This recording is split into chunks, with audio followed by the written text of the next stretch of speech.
अध्याय 4 में स्वयं स्वीकार करते हैं। देखिए श्रीमद्देवी भागवत पुराण पहला स्कंध का अध्याय 4, जिसमें व्यास जी ने नारद जी से सृष्टि रचना के विषय में प्रश्न किया, जिसका जवाब देते हुए नारद जी ने कहा, महाभाग व्यास जी, तुम इस विषय में जो पूछ रहे हो, ठीक यही प्रश्न मेरे पिताजी ने भगवान श्री हरि से किया था।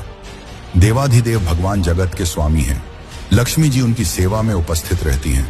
दिव्य कौस्तुभ मणि उनकी शोभा बढ़ाती है। वे शंख चक्र और गदा लिए रहते हैं, पीतांबर धारण करते हैं, 4 भुजाएं हैं। वे चराचर जगत के आश्रयदाता हैं, जगत गुरु एवं देवताओं के भी देवता हैं। ऐसे जगत प्रभु भगवान श्री हरि महान तप कर रहे थे। उनकी समाधि लगी थी। यह देखकर मेरे पिताजी ब्रह्मा जी को बड़ा आश्चर्य हुआ। अतः उन्होंने उनसे जानने की इच्छा प्रकट की। ब्रह्मा जी ने पूछा, प्रभु, आप देवताओं के अध्यक्ष, जगत के स्वामी और भूत, भविष्य एवं वर्तमान सभी जीवों के एकमात्र शासक हैं। भगवान, फिर आप क्यों तपस्या कर रहे हैं और किस देवता की आराधना में ध्यानमग्न हैं?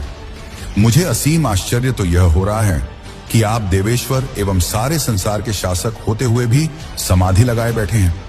ब्रह्मा जी के ये विनीत वचन सुनकर भगवान श्री हरि यानी श्री विष्णु जी उनसे कहने लगे, ब्राह्मण, सावधान होकर सुनो।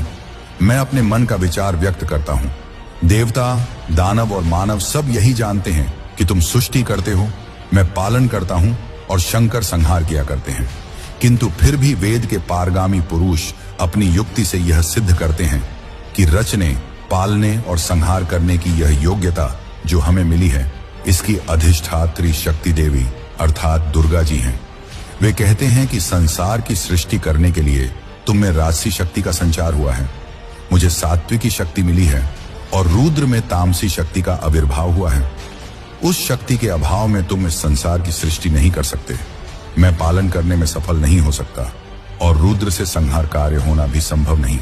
ब्रह्मा जी, हम सभी उस शक्ति के सहारे ही अपने कार्य में सदा सफल होते आए हैं। सुव्रत, प्रत्यक्ष और परोक्ष दोनों उदाहरण मैं तुम्हारे सामने रखता हूं, सुनो। यह निश्चित बात है कि उस शक्ति के अधीन होकर ही मैं प्रलय काल में इस शेषनाग की शैया पर सोता हूं और सृष्टि करने का अवसर आते ही जग जाता हूं। मैं सदा तप करने में लगा रहता हूं। उस शक्ति के शासन से कभी मुक्त नहीं रह सकता। कभी अवसर मिला तो लक्ष्मी के साथ सुखपूर्वक समय बिताने का सौभाग्य प्राप्त होता है। मैं कभी तो दानवों के साथ युद्ध करता हूं।